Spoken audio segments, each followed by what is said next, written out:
ሰላም ጤና ይስጥልን የተከበራችሁ አድማጮቻችን፣ ዛሬ የምንመለከተው ስለ ንብረት ህግ ነው። ከንብረት ህግ ደግሞ ለዛሬው እንዳረስት አድርገን የመረጥንላችሁ በሌላ ሰው ንብረት መገልገልን ወይም ሰርቪቲዩድን ነው። ቀጥታ ወደ ዛሬው ፕሮግራማችን ከማለፋችን በፊት እስከዛሬ ድረስ ቻናላችንን ሰብስክራይብ ያላደረጋችሁ ካላችሁ ሰብስክራይብ በማድረግ እንድትጀምሩ እየጋበዝኩኝ ቀጥታ ወደ ዛሬው ፕሮግራሜ አሳልፋችኋለሁ። በሌላ ሰው ንብረት መገልገል ወይም ሰርቪቲዩድ። በሌላ ሰው ንብረት መገልገል ወይም ሰርቪቲዩድ ራይትስ ኢን ሪም የሚባለው መብት ነው። ሪል ራይትስ የሚባለው ነው። ሪል ራይትስ የሚባሉት መብታችንን በሌላኛው ሰው ላይ በማንኛውም ሰው ላይ መብታችንን በማንኛውም ሰው ላይ ኤክሰርሳይዝ ማድረግ የሚያስችሉን ናቸው።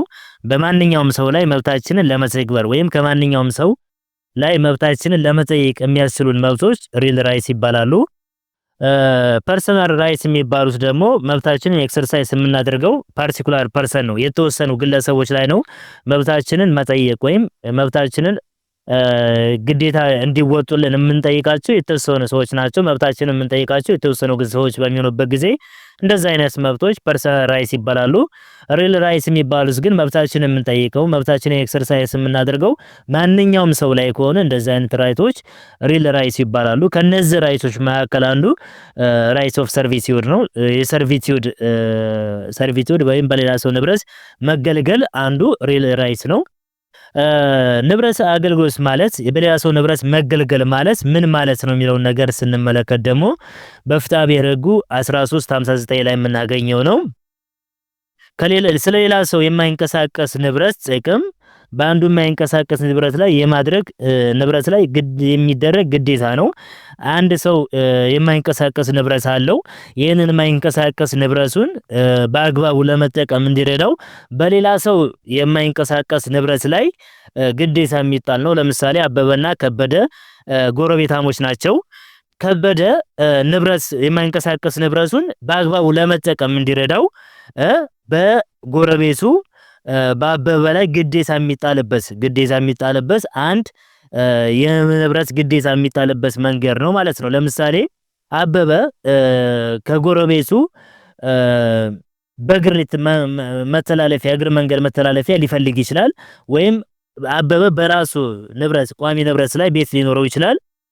ቤቱ መብራት ያስፈልገዋል፣ ውሃ ሊያስፈልገው ይችላል፣ መውጫ መንገድ ሊያስፈልገው ይችላል። እነዚህን መብቶች በከበደ በጎረቤቱ መንገድ ላይ ሌላ አማራጭ ከሌለው ማለት ነው በከበደ መሬት ላይ እነዚህ ንብረቶች የንብረት አገልግሎቶች መጠቀም የሚያስችል መብቶች ናቸው ማለት ነው። ስለሆነ ስለ አንድ የማይንቀሳቀስ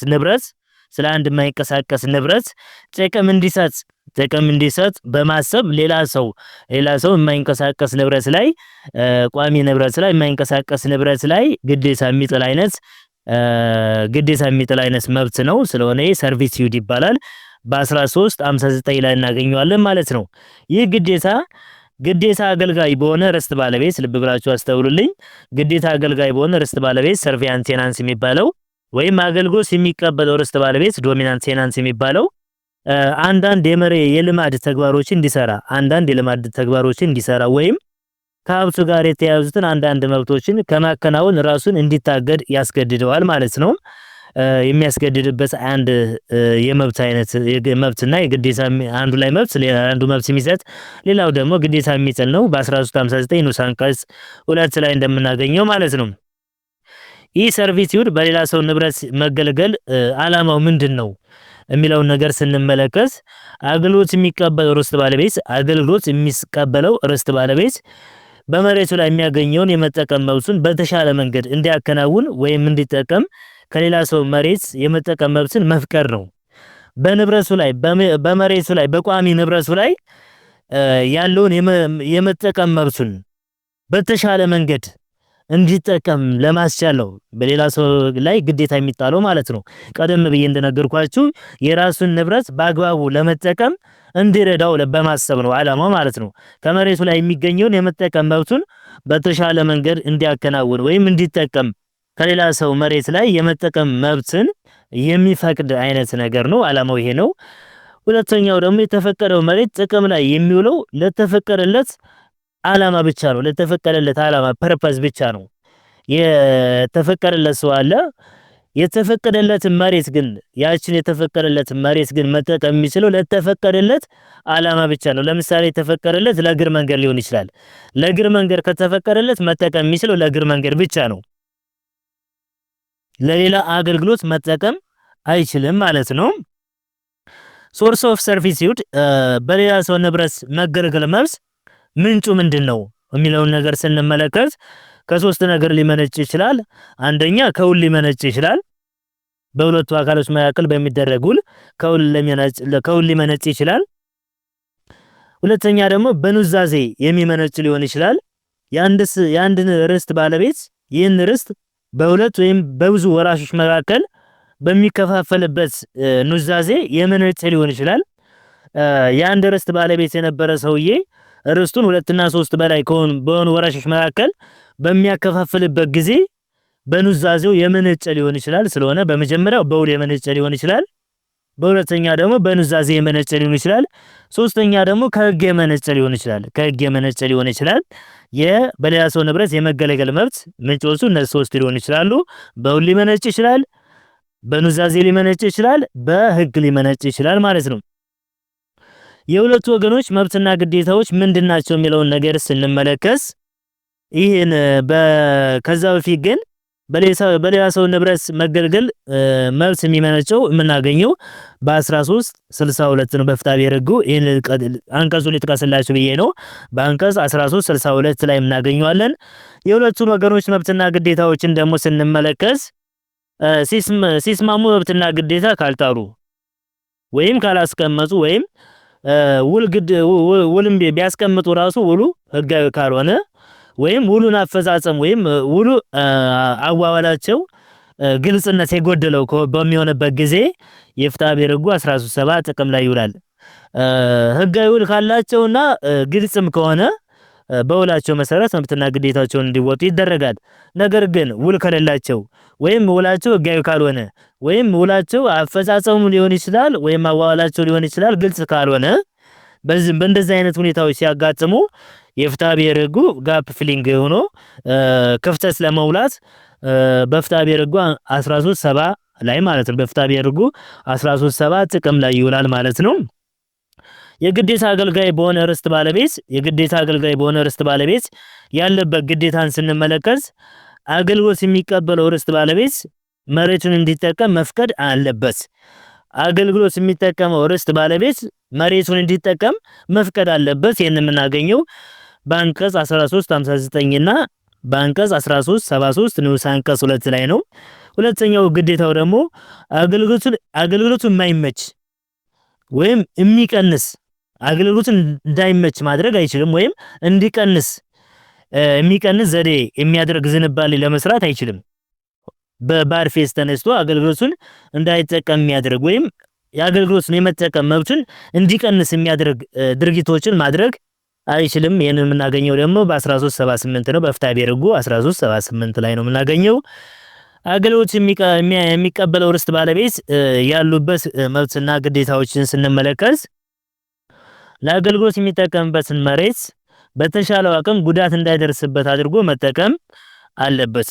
በተሻለው አቅም አገልግሎት የሚጠቀምበትን መሬት ጉዳት እንዳይደርስበት ተጠንቅቆ መጠቀም ይኖርበታል። በአንቀጽ 1375 ንዑስ አንቀጽ 1 ላይ እናገኘዋለን።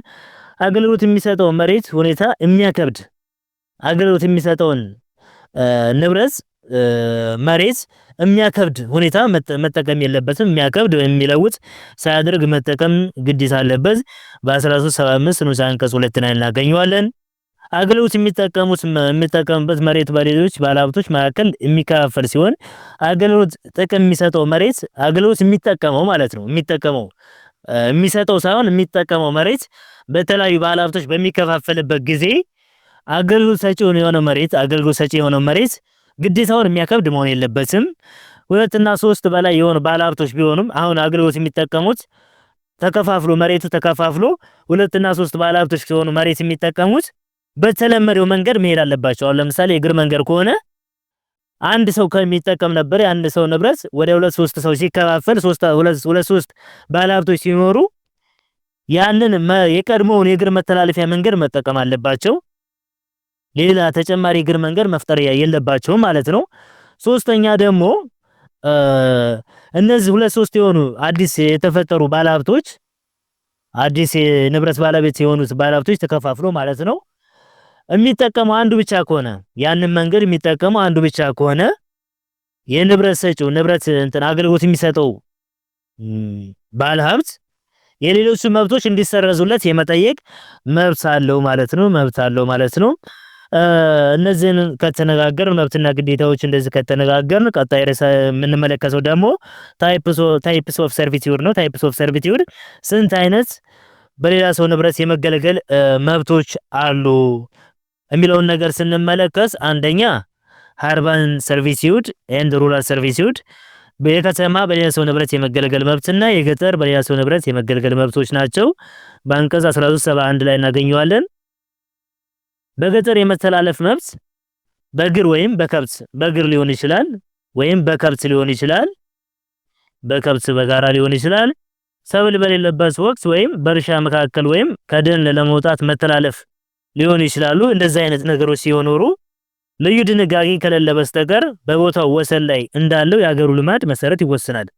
እንደ አገሩ ልማድ የሚወሰን ይሆናል ማለት ነው።